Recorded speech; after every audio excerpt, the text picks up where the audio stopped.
Hello po, kamusta po kayo mga kababayan? Sana po nasa maayos po kayong kalagayan. Si Kamanong po inyong lingkod at tayo po'y magsama-sama magkomentuhan dito po sa Tambayang Makabayan. At sana po'y nasa maayos po kayong kalagayan. Mag-umpisa na po tayo mga kababayan. Hindi po magugustuhan ng Malacanang ito. Lalong-lalo po yung tagapagsinungaling nila. Baka sabihin ito po'y fake news, di umano. Dahil po ayon po dito sa bagong survey po ng SWS ay sad-sad po. Sad-sad daw po ang satisfaction rating na tinatawag na bangag at bongit ng kanyang ate. Pakinggan po natin itong balita, mga kababayan, at hindi po magugustuhan ito ng Malacanang. Sumadsad sa pinakamababa net satisfaction rating ni Pangulong Bongbong Marcos itong Marso. Bumagsak ito sa negative 15 base sa survey ng SWS. Mas mababa yan sa negative 3 noong November 2025. Ito na pinakamababang net satisfaction rating ng Pangulo mula nang maupo siya sa pwesto noong 2022. Himay natin ang resulta ng survey. Mas kumaunti ang mga Pilipinong kontento sa pamumuno ng Pangulo. Mula 40%, bumagsak ito sa 33%. Dumami naman ang mga hindi kontento sa pamamalakad ng Pangulo. Umakyat ito sa 49% mula sa 43%. Isinagawa ang survey noong March 24 hanggang 31 sa kasagsagan ng krisis sa langis at gera sa Middle East. Dagdag kaalaman mga kapatid sa Yan po mga tambay. Grabe, no? Sinisi pa yung langis. Ibang klase. Wala pang gera. Wala pang gera. Pag-upo pa lang, wala pang gera. Sana po dinala ang bansa. Mismo nga siya, inamin niya. Inamin niya na grabe ang korupsyon. Lalong-lalo nung panahon niya, nung umupo siya. Hindi po ba? Hinahanap nga niya Gusto niya panagutin yung isang damukal na nangyaring korupsyon sa flood control. Trilyon at daan-daang bilyon. Sige nga. Kung yang survey na yan, yung satisfaction na yan, kung talagang tatanungin mo ang mahigit 100 milyong Pilipino, baka hindi lang po negative 15 yan. Ang tinanong lang po dyan, pinakamalaki na po, 1,500 ang tinatanong lang po sa survey. Di po ba? Yung sa tinanong na survey sa 1,500 o pinakamalaki na 2,000 na mga Pilipino na hindi natin kilala dahil hindi naman nila sinasabi kung sino-sino yan.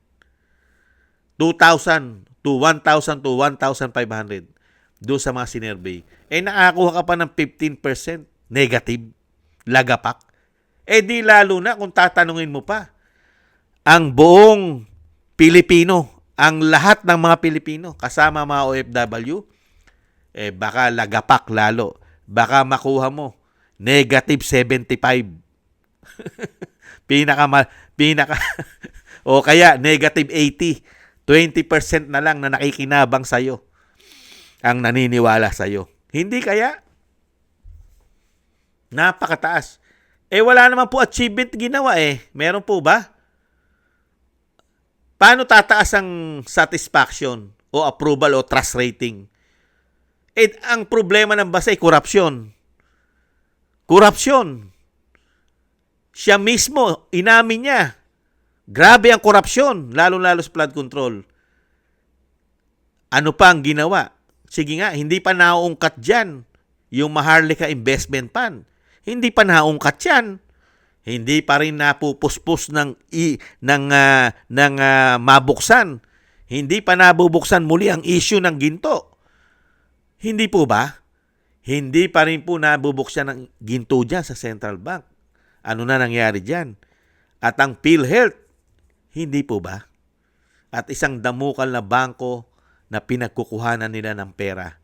Hindi po ba? Mga bangko, katulad po ng PDIC, pati nga SSS, GSIS, may issue. Wala pang issue yung loto. Hindi pa natatakil ulit 'yan. Hindi po ba? At yung ginawa po sa GAA noong 2025. Hindi po ba? Paano tataas ang rating mo? Dinala mo ang mga Pilipino sa korupsyon at isang damukal na pamumulitika na napakarami pang politiko nagkapera. Pati yata ICC nagkapera pa. Hindi kaya? At tuloy-tuloy ang ginagawa ninyong pamumulitika. Walang lubay. Pamumulitika. Saan ka nakakita? Mismo ang gobyerno. Mismo ang nagpapabagsak sa Vice President para hindi maging presidente ito, di umano. At ang ating bansa, paano tataas ang rating mo? Ang ating bansa ay pangatlo o pang-apat o pangatlo na sa pinaka-worst, pinaka-corrupt sa buong Southeast Asia. Pangatlo o pang-apat na sa pinaka-corrupt. Paano tataas ang iyong satisfaction o ang iyong approval at trust rating sa mga Pilipino? Ang ginagawa mo lang sa mga Pilipino ay ayuda. Isang damukal na ayuda, band-aid solution. Napupolitika pa sa aming mga barangay. Paghawak na ni Kapitan, yung ayuda, yung 5,000, nagiging 1,500 na lang. Corruption pa rin. Nakakataas po ba ng rating yan? Sige nga. Hindi po ba? Saan kaya kukuha, mga kababayan, ng tiwala ang isang Pangulo na takot din po magpa-hair follicle pulburon test? At lahat po ng kanya sinasabi ay hindi po nagkakatotoo. Hindi po ba? At napakahirap makakuha ng tiwala sa mga Pilipino na merong isang dating Pangulo, ipinatapon mo. Kidnapping pa ang lumalabas. Na, makakuha ka ba ng simpatsya sa mga Pilipino? Pinagdi-divide mo ang mga Pilipino, lalong-lalo ang Mindanao at Bisaya. Hindi po ba? Hindi mo man lang binigyan ng due process ang dating Pangulo. Paano ka makakakuha ng satisfaction sa mga Pilipino? Hanggang ngayon, katulad ngayon, mga kababayan, hindi lumulubay. Lahat po ng mga kritiko, mga kababayan at kaalyado ng mga Duterte, kinakasuhan. Walang lubay na kaso rito, kaso doon. Ginagawa pang wanted. Anong tiwala ang makukuha mo sa mga Pilipino? Lalong-lalo yung mga nag-iisip. Hindi po ba? Bagsak ang ekonomiya. Bagsak ang piso. Napakataas na inflation. Ang ating mga investor nag-aalisan pa yata.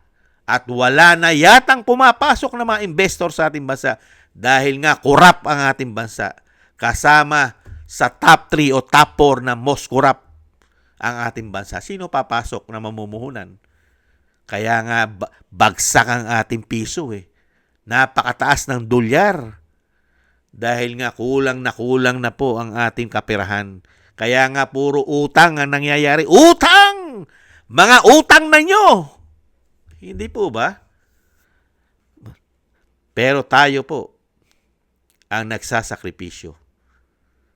Lahat. Hindi naman sila. Pero, tataas naman po ang trust rating niyan eh. Saka yung survey, tataas po yan, lalo-lalo po yung satisfaction niya, yung approval at trust rating, satisfaction niya, tataas po yan. Ibahin lang po survey. Ang gawin pong survey, mga kababayan, mayroong bubang naghirap? Naghirap po ba o lalong nagsiyaman ang mga politiko na kaalyado niya at magmula sa kanya? Hindi po ba dapat isurvey din kung gaano na kataas ang inunlad at inilaki ng yaman na mga kaalyado niyang politiko at lalong-lalo po pati siya? Hindi po ba tumaas nga yung kanyang asset? Bilyon. Nanggaling po sa daang milyon, naging bilyon na. Yan, pagka sinervey po yung mga sarili nila, yung mga politiko, lalong-lalo po yung magkakaalyado. Yan, mataas po survey niyan. Kasi umunlad sila eh. Gumanda mga ekonomiya nilang lahat. Pero tayong mga nagbubuwi sa taxpayer, mga kababayan, mapapamura ka na lang. Mapapamura ka na lang. Lalong-lalo na kung makikinig ka pa sa tagapagsinungaling nila, di umano. Dahil pasisinungalingan lang naman ang problema ng bansa. At laging sasabihin ay nasa maayos. Kahit lagapak na. Hindi po ba? At baon na baon pa sa problema at utang. Yan po mga kababayan, expected na naman po yan. Mataas pa nga yan eh. Hindi po ba? Mataas pa yan, 15% negative. Kasi kung totoong survey, baka nasa 80% negative ang makuha pa niyan. Hindi kaya, mga kababayan. Maraming salamat po mga kababayan at wala naman po tayong aasahan. At wala na pong kapag-pag-asa ang ating bansa na makabangon pa. Lalong-lalo po kung ito pa rin at siya pa rin ang Pangulo ng bansa. Bakit po? Maiksi na po panahon niya eh. Nasayang na po ang 4 na taon. Mag-4 na taon na po. O 4 na taon na. Nasayang na po. Paano mo maibabangon ng bansa? 1 taon na lang mahigit ang natitira sa'yo. Kung yung 4 na taon walang nangyari, 1 taon pa mahigit may mangyari. Ang mangyayari lang yan, ubusan. Lalong mauubos at maghihirap ang bansa. Yan. Sigurado yan. Yan ang malaking tsansa. Pero yung maibangon mo pa, malabo na po yan sa sabaw ng pusit. 1 taon na lang mahigit. Mga kababayan, hindi na. Kahit ano po gawin, mahihirapan na makabangon. Dahil una-una, nawala na po ang tiwala ng mga bansa sa ating bansa. Dahil nga po sa korupsyon at may bisyo pa na pulburon, di umano. At napakahirap pagkatiwalaan ang isang leader na walang isang salita.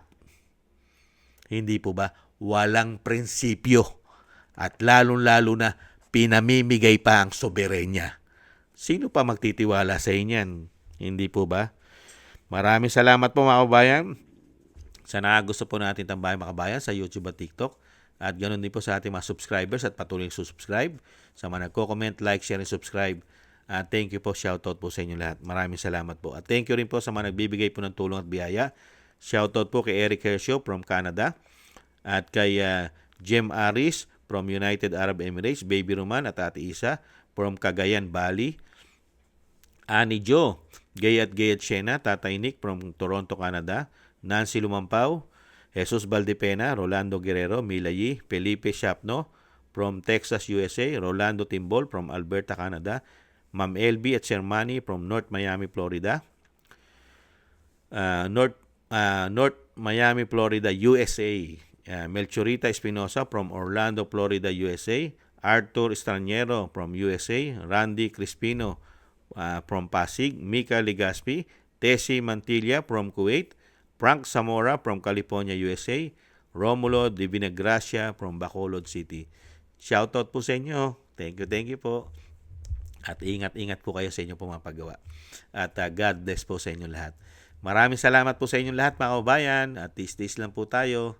At sa muli po, bye-bye.